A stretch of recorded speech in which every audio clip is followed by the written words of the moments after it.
Mas eu queria migrar aqui o nosso assunto, porque tá sendo bem gostoso esse papo, porque ora eu sinto o Alê advogado, ora o Alê consultor, e percebi nessa sua última resposta um pouco do Alê dirigente, né? Conta um pouquinho pra gente da experiência do São Paulo, foram 6 anos, né? Isso, se você mesmo comentou aqui que os clubes trocam rapidamente, eu acho que talvez 6 anos sejam 60 aí Dog na years. cronologia do futebol. Conta pra gente um pouquinho dessa experiência e qual que é a sua, no bom sentido, né, emotivamente falando, essa relação que você criou muito bacana com a instituição, né, São Claro, Paulo. sem dúvida. Primeiro até fazendo uma meia-culpa, né, eu estava analisando um pouquinho antes, né, respondendo a pergunta de vocês, eh, esses defeitos, vamos dizer assim, do futebol brasileiro, da pressão, não sei o quê, e eu mesmo, por muitas vezes, tomei muita decisão ou participei de tomadas de decisão numa numa condição que não era normal, ou seja, numa condição de pressão, numa condição que depois que passava 1, 2 meses você falava assim: "Por Isso deve que ser que eu muito. votei para isso?". Porque naquele momento a pressão te leva e faz sentido no momento. Então a dificuldade de você estar frio para ter a tomada de decisão é talvez o mais difícil. O mais difícil, talvez é o maior exercício que você tem que fazer.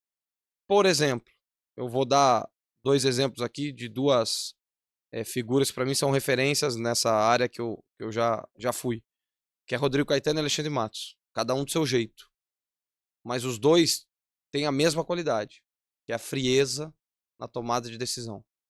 É a capacidade de olhar lá pra frente, entender o que vai acontecer e já se preparar para isso aqui. Não que não sofram pressão, não que não tomem decisão entendendo que existe essa pressão, mas são craques, craques, assim, muito bons, na questão de tomar decisão, que tem que ser tomada baseada nisso. Então, são 2 figuras aí que eu respeito muito, são meus amigos, tenho a honra de chamá-los de amigo. Cara, a função de dirigente, né, no São Paulo eu fiquei 6 anos, não como executivo, né, eu entrei como advogado, fui migrando ali dentro, mas é um clube, São Paulo é um colosso, né, São Paulo é um clube muito grande, como tantos outros que a gente tem no Brasil.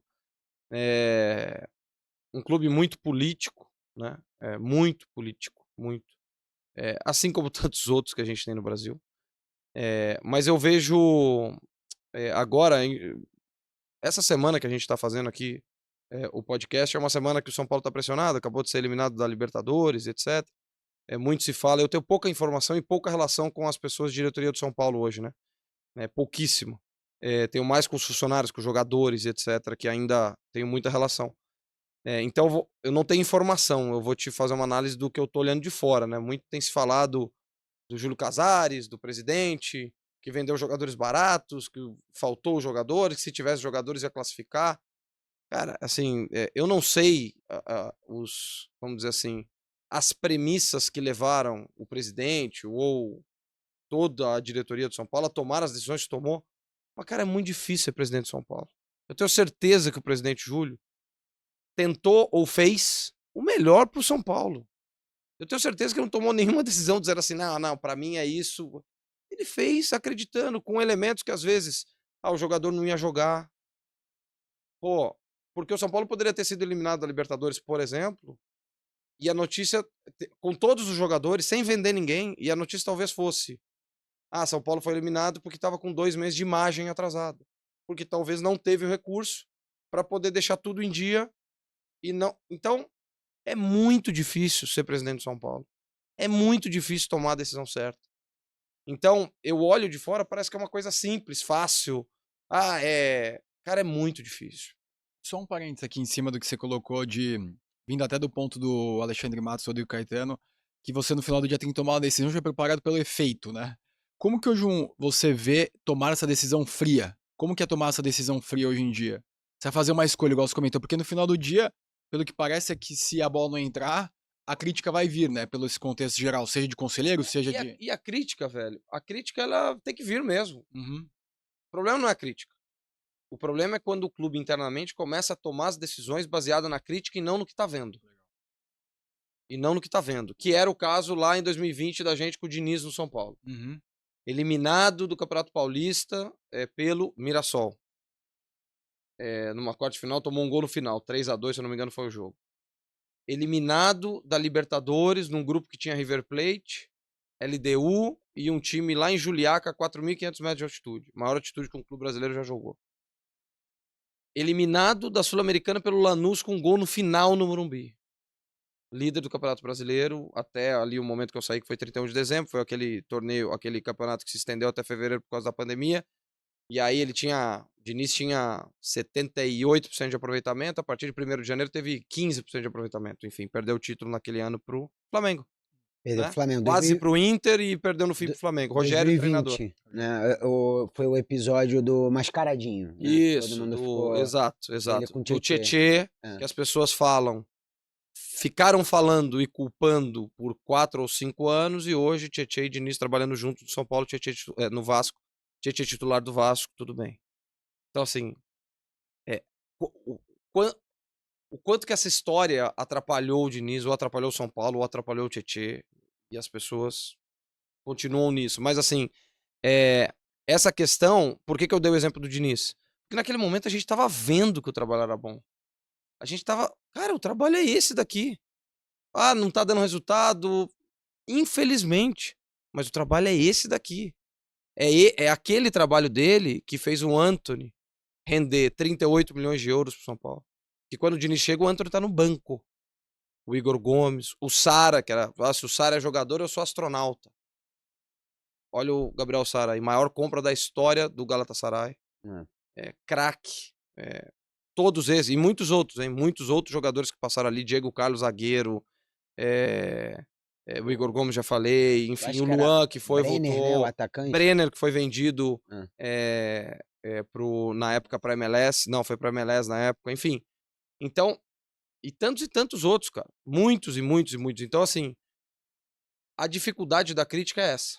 Quando você tá vendo que o trabalho certo tá aqui, e você prefere se abraçar Bom, deixa eu falar no que o cara que tá lá fora, que a única informação que ele tem é a hora que liga o jogo. A hora que liga a TV é o momento que o treinador menos trabalha. É o momento que o dirigente não pode fazer nada. É o momento onde conselho, órgãos diretivos do clube não têm poder de influência. É o jogo. E é baseado no jogo que julgam todo o resto que você trabalha. E o jogo é uma coisa que não se controla. É por isso que chama jogo. Então, o problema pra mim é esse. É quando você toma a decisão baseada no que dizem e não no que você vê. Olha, uma curiosidade aqui, né? A gente sabe que o futebol ele é um meio excêntrico, mas alguns personagens possuem auras especiais, né? Um Pep Guardiola, enfim, tantos outros. O Diniz, você que conviveu ali no dia a dia, ele realmente ele tem esse quê de bestial, assim, porque talvez seja muito. E talvez esse é um pouco do propósito aqui do nosso canal, né? Um pouco entender a indústria, mas as pessoas também. Claro. O Diniz, ele tem esse quê que tanta gente comenta, né? Nas suas entrevistas, a questão do lado mais humano. Conta um pouquinho também. Tem total. Diniz tem. O Diniz, ele é um ser humano diferente. E um cara que usa esse lado que ele é como ser humano, como pai de 4 filhos, como marido, para dentro do campo. Então, muita gente acha ele nervoso, etc. Mas talvez se botassem uma câmera na nossa casa, em como, às vezes, né, pensando, lógico, nosso filho não tem 5 anos ou 9 meses como a sua filha tem, mas pensando que eles têm ali 15, 18, 20 anos, talvez vai ter uns momentos que nós vamos falar daquele jeito, como meu pai falou comigo, porque é uma relação paternal, onde existe ali, antes daquela explosão, existe uma relação de confiança, de amor, de respeito, para que você possa falar aquilo e não seja mal, e que não te mal interpretem. Eu digo a pessoa, o sujeito, né? Que nem agora, agora, 2 semanas atrás, teve um jogo, e na entrevista, um repórter pergunta pra ele, acho que é sobre o Hugo Moura. O Hugo Moura acho que bate a cabeça, fica meio da dúvida se vai sair ou não, e o Diniz pega ele. Robert Renan. O Robert Renan saiu. Isso. Não, o Hugo Moura, no jogo seguinte. Ah, no seguinte, perdão. O Hugo Moura tem uma situação parecida. E meio que o Diniz fala, não, volta, tal. E a câmera capta ele falando que tem que voltar, o gesto. E o Vasco ganha, se eu não me engano, é um jogo do Cruzeiro. O Vasco ganha de 2-0 do Cruzeiro e aí o repórter, na entrevista, fala pra ele: Ah, e aquele jeito que você falou com o Hugo, foi engraçado e tal. Aí o Diniz responde: É engraçado porque eu ganhei, né? Se eu tivesse perdido 2-0, você ia falar que, pô, não é muito agressivo o jeito que eu falo. É o mesmo jeito. Só que muda se é com a vitória ou se é com a derrota. A vitória foi engraçado, foi paizão, foi legal. Com a derrota é, nossa, que absurdo pra que ele fazer isso. Uhum. Mas o Diniz é um cara amigo, tive com ele terça-feira agora, Palmeiras e Vasco, tive com ele. O Diniz é um amigo, além de qualquer coisa, é um cara que a gente se fala constantemente, mas a gente precisa ter 1 hora e meia quando o telefone toca, senão a gente não se atende, porque a resenha vai nesse tempo.